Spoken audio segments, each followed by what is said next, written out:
antras mašinos testas kol kas šį sezoną. Ir pirma vieta, tai aš manau, kad tai daug ką pasako apie dirbantį sezoną. Neturėjom nei aerodinamikos normalios, nes yra sulūžęs spoileris, tai ten kaip ir nebuvo to prispaudimo normalaus. Priekį irgi nebuvo viso aerodinaminių elementų, kurios turėjom uždėti. Tai pirmą kartą pajutau jausmą, kai važiuoti yra rikiuotas priekį ir pirmą kartą finišuoti priekyje ir matyti Honda 1000 už galo. Džiaugiamės, visi džiaugiamės, eisim pasiimti taurių.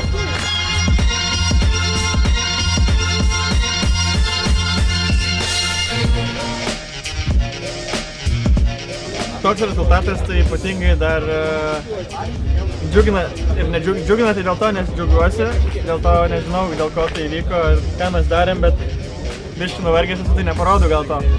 Tai mes 3 paskutinės paras praškai, 2 paras be miego buvome. Užvakar išvažiavome į pirmą treniruotę, tai važiavau 2 ratus kačerginės Nemuno žiede ir mašina blogai dirbo, buvo su elektra problemų. Tada vakar atvažiavome į kvalifikaciją time atake. Nemiegojo vėl visą naktį ir diferencialas atsiplaidavo ir mes jį pametėm. Nepametėm, tiksliau atsiplaidavo, tiesiog turėjau nebevažiuoti, taip net neįvykdžiau time atako kvalifikacijos.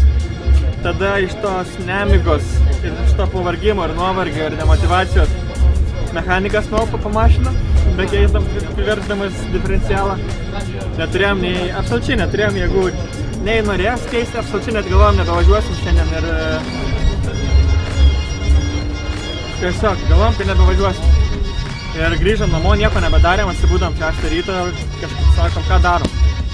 Reikėjo išspręsti elektros problemas. Tai šokom į Minsko plentą Vilniuje apie 7 ryto, kai mažiau buvo mašinų ir paslapčia važiavom, kad suprogramuot mašiną. Tai viskas po to gerai buvo ir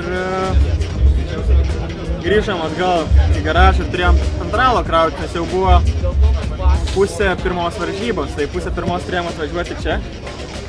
Tai dar reikėjo padaryti labai daug dalykų, tai diferencialas tvarkyti, reikėjo spoilerių užsidėti, susikliuoti, reikėjo pasijungti lempą, daug smulkmenų labai, kurių dar iki galo taip pat, kaip sakiau, nepadarėm. Atvežėm mašiną tokią, kokią turėjom.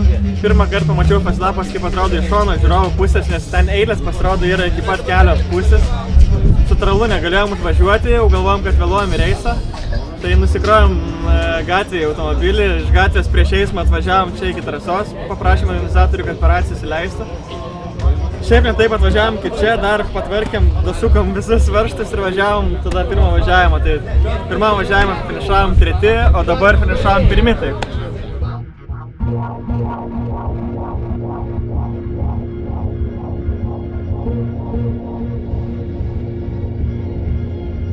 Šiandien laimėjau ne tik antrą reisą, bet ir padariau geriausią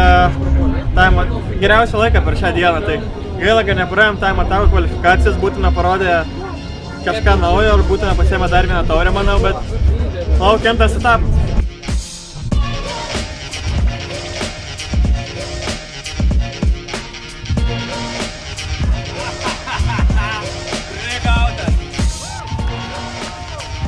Šaunuoliai, tauras Danila.